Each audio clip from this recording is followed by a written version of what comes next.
ఆదిత్య, ఏంటి పిన్ని? చాలా ఏళ్లకు మేం మీ ఇంట్లో అడుగు పెట్టబోతున్నాం.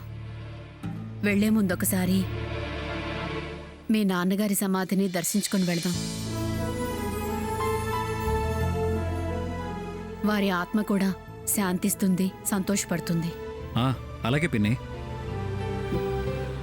పిన్ని, ఏంటి ఆదిత్య? మీ ఇల్లు అనకు పిన్ని. అలాగే.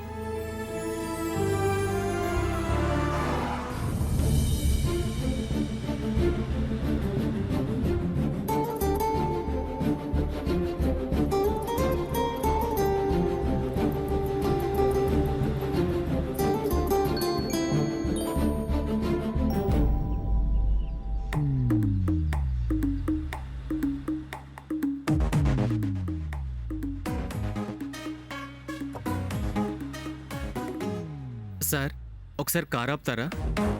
ఎందుకు? మీరు మీ నాన్నగారి సమాధి దగ్గరికి వెళ్ళిరండి. నేను ఈలోగా మీ పిన్ని వాళ్ళకి కావాల్సిన అరేంజ్మెంట్స్ అన్నీ చూస్తాను. పర్వాలేదే, బాగానే ఆలోచించావు. ఈ మధ్య మీతో ఎక్కువగా కలిసి తిరుగుతున్నాను కదా సార్, అందుకే ఆలోచనలు ఎక్కువయ్యాయి. ఆహా. అయితే అంతకుముందు ఆలోచన లేనివాడివా? అదే కదా దాని అర్థం.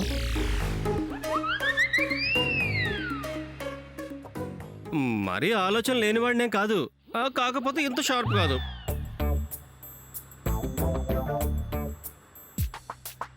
సార్, కార్ ఆపండి. టర్నింగ్లో ఆపుతాలేవయ్యా.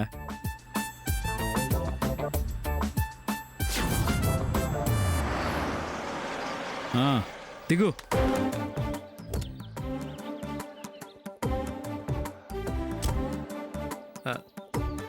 వస్తాను సార్. ఆకాష్, దీప్తికి మేమిలా మామయ్య గారి సమాధి దగ్గరికి వెళ్ళామని చెప్పు. అలాగే మేడం.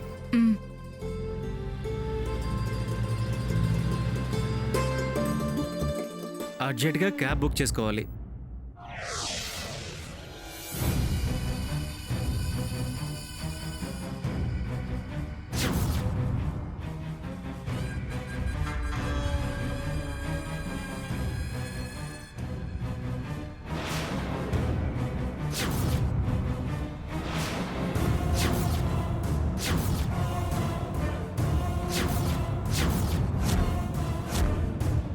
అక్కేంటి తాడంక అంత పరీక్షగా చూస్తుంది?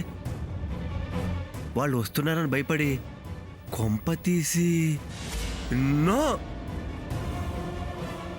ఏంటక్క ఇది? ఎందుకు ఇలాంటి నిర్ణయం తీసుకున్నావు? ఇల్లు కానీ పండగ అయిపోద్ది ఏంటి? వాళ్ళు రాగానే మనం బయటికి వెళ్ళిపోతావా? అక్క, దయచేసి అలాంటి ప్రయత్నం చేయొద్దు అక్క. ఏం మాట్లాడుతున్నావు నువ్వు? నిర్ణయం మార్చుకోవాలా? ప్రయత్నం మానేయాలా? ఎందుకు అలాంటావు అక్క? అప్పుడేమైంది? వాళ్ళు వస్తే మనం ఏదో ఒకటి చేసి వాళ్ళని బయటికి గెంటేద్దాం, అంతేగాని భయపడి బలవంతంగా నువ్వు ప్రాణం తీసుకోవడం ఏంటక్క? అమ్మా, అలాంటి వాళ్ళది నిజమైన ప్రేమ కాదు, అది వ్యామోహం. ఎగ్జాక్ట్లీ చిన్నత్త, నిజంగా ప్రేమించుకున్న వాళ్ళు అలా చేయరు. ఎంత మనసు విరిగిపోతే కన్న కూతుర్ని పట్టుకొని మా దృష్టిలో చచ్చిపోయా ఉంటుందా తల్లి? అది సరే అమ్మా, తన కూతురుతో తన మాట అనేటప్పుడు ఆమె మాటల్లో వ్యథ, కళ్ళల్లో బాధ గమనించావమ్మా? పెద్దబాబుకు బర్త్డే విషెస్ చెప్పు కూడా వెళ్ళాం కదా. ఊరికే ఎలా కాలిపోతుంది? మంట పెడితేనో పడితేనో తగలబడుతుంది.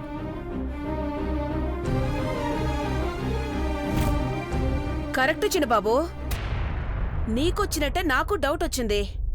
పార్వతే షర్టును తగలబెట్టిందనుకుంటా.